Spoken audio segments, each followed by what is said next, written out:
تاسو نه سپوس وشي چې هغه کم نفلي عمل دی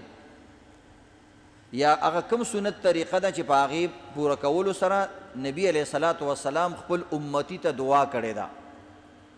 نو ته جواب ورکا وی هغه د مازدیګر نه مخکې 4 رکعاته مونځ دی څوک چې دا اهتمام سره وکړي نبی علیه السلام هغې ته دعا کړې ده دې الفاظ سره رحم الله امرأ صلى قبل العصر 4 و یا الله زما په هغه امتی باندې خصوصي رحم و کرم وکړي چې څوک د مازدیګر مونځ نه مخکې 4 رکعاته مونځ کوي عزتمندو د نبی علیه السلام دعا ده بیا د رحم دعا ده موږ او تاسو ټول د الله د رحم ډېر محتاج یو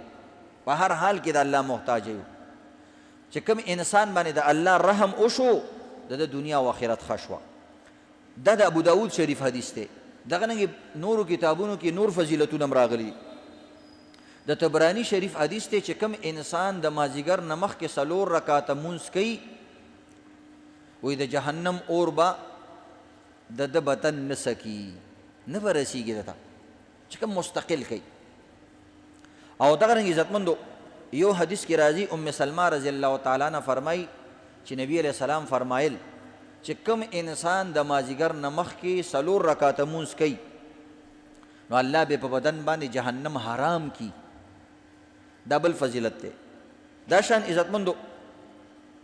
علی رضی الله تعالی عنہ فرمایل چې نبی علیه السلام فرمایلی دي وایي چې کوم انسان د مازدیګر نه مخکې 4 رکعاته مونځ کوي نو الله رب العزت به یقیني طور سره چې دا په ځمکه ګرځي د مغفرت کوونکو انسانانو نه جوړ کی یعنی داسې حال کې به دا الله ته میلاویږي که ګناهونه ترې شوي م دي خو ده ته به موقع میلاویږي چې د ده به الله رب العزت ارسه صفا کړي دې نه یو د دې حدیث نه دا خبره معلومه شوه چې د کوم حدیثونو کې چې فضیلتونه راځي چې الله یې ګناهونه معاف کوي نو د دې نه صغیره ګناهونه مرادي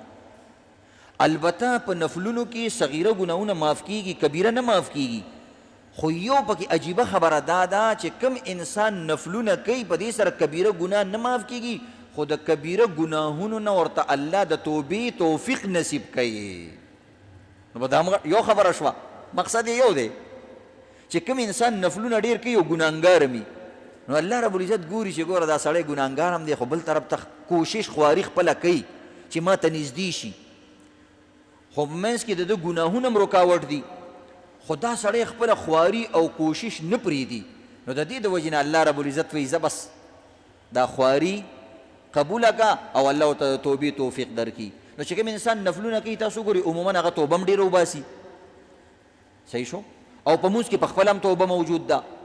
او که مونځ وکړي انسان خامخا لاس اوچت کړي که یو ورځ اوچت نه کړي دویمه ورځ اوچت کېږي درېیمه ورځ په کال کې خو یو ځل اوچت کړي که نه یا الله دا نفل مې قبول کړي او ما ته ګناهونه معاف کړي نو ګوره په نفلو خو د خو ګناهونه معاف نه شو کبیره خو په توبې خو معاف کېږي که نه خو توبه هر چاته نه نصیب کېږي ځکه توبه د الله رب العزت رحمت دی توبه د الله رب العزت فضل دی او الله رب العزت وی ان رحمت الله قریب من المحسنین زه توبه او توبه یا خپل فضل او رحمت هغه چاته نصیب کومه چې کم انسان نیکوکاري ښه کارونه کوي د دې عام مثال هم داسې دی مثلا ستا بچی دی عزتمندو او هغه ښه کارونه کوي او د هغه نه کله وران کار وشي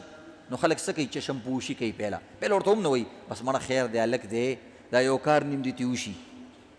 بیا دویم ځل کې چېرته ګیرم کي بیا ورته وایي بچیا ګوره ته خو ډېر ښه سړی دا کار مه کوه زه څه مې درته ونه ویل خو داسې کار مه کوه نو ګوره په ښه انسان باندې د بل انسان هم زړه خوږېږي نو دغه شان د الله رب العزت هم پرې رحم راځي اسانه خبره ده